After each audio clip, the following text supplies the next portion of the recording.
Hey folks, welcome to the channel. I am Dave, and I tend to read and mumble on about books that I don't think anybody else reads or talks about. And case in point, I have a review for you today of a book called Brimstone by Robert L. Duncan. This is a political thriller that was originally published in hardcover in 1980 by M. Joseph Publishers. This, however, is the first paperback edition printed by Tor in January of 1981 and featuring uninspired artwork by Paul Stinson.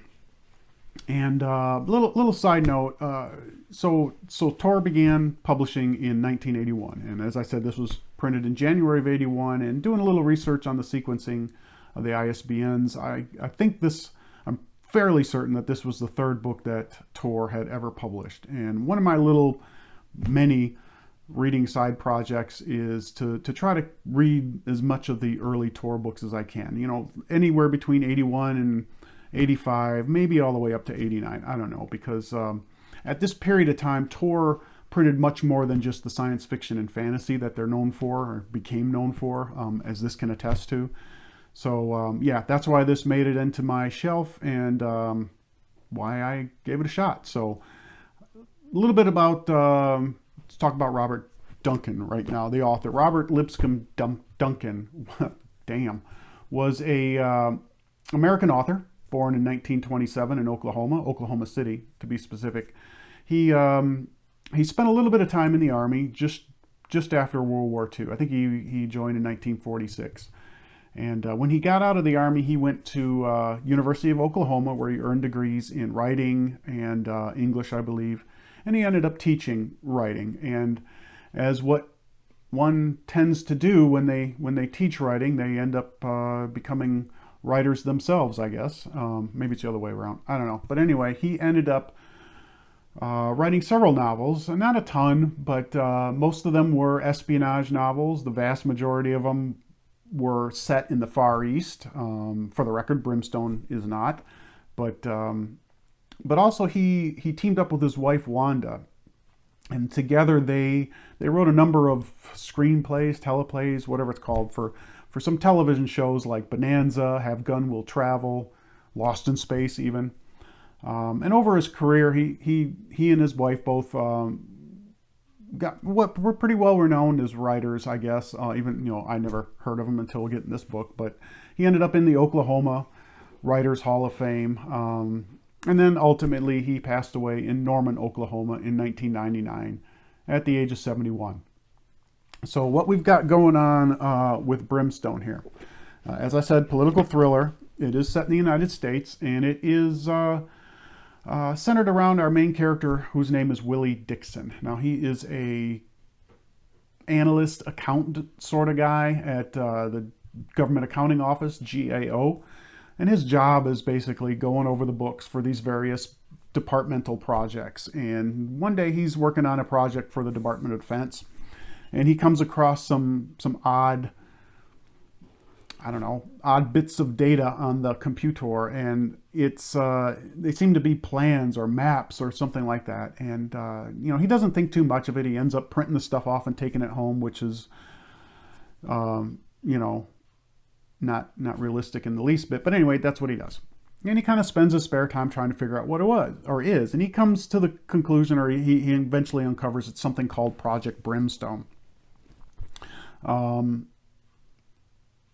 During the course of that investigation, he also receives a cassette tape that he doesn't know where it came from or who it was sent by. And he listens to it, and it doesn't take him long to discover that it appears to contain the missing 18 minutes of the Nixon Watergate tapes. Now, his father was an Army colonel and had worked very closely with Nixon in the Nixon White House, and was killed about a year prior to this story happening. He was killed by a hit-and-run driver in Las Vegas.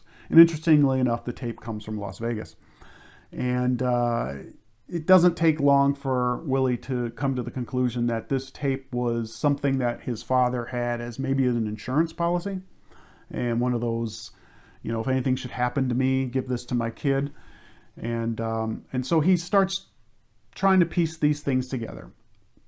And what the story ends up being is, Willie trying to figure out not just what Brimstone is, but when it is supposed to occur. Has it already occurred? Is it going to occur in the future? But also maybe who killed his father. So this is a slow burn of a thriller. It's not action packed. I mean, there's some occasional action pieces and some tension, and primarily it centers around Willie and this government dude named Wicker, who is an intelligence agency hitman who's been dispatched by the I guess deep state of the time to eliminate Willie and retrieve that tape. And it becomes a cat and mouse game between these two as they go from Willie's home in DC all the way across the country to California and various points in between. Like I said, it's not as action-packed as one would expect, but there are some interesting aspects to this book. One of them, which was kind of weird, was the author spends a lot of time talking about disco. Now, he throws it in here and there. It's not like he's talking about it a lot, but he throws it in here and there as almost like an old geezer saying, you know, trying to get hip with the younger generation. So he knows that disco might have been popular at the time. So every now and then it's a disco radio station, or they're playing disco music at the bar, which, by the way, Willie is apparently a raging alcoholic. Every 5 minutes he's pouring a drink. But beyond that, what's really interesting, or at least I thought was interesting, and I think reading some of the contemporary reviews about this book, was the author's use of technology. So it's quaint and kind of cute compared to what we know of as technology today. Some of it's accurate, the whole using the phone to plug into those little rubber cups on the terminals. He's got that down. But what's interesting is he understands, or at least he introduces the concept of AI, and it's very similar to how we use AI today.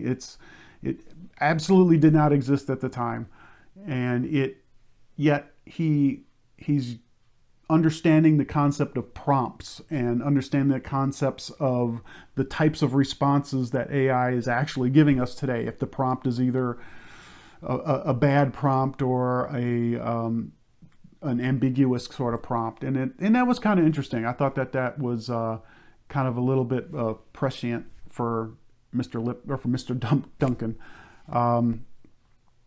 But yeah, it was interesting. So, I mean, I know I say that several times now, and that's about as far as I can get with it. Despite its slow pace, I was engaged. I wasn't necessarily wrapped up in a page turner, but it had enough action to keep it going. Not over the top, but enough. There were no steamy sex scenes, although there is a love interest that gets herself involved in this whole mess. But yeah, in the end, I enjoyed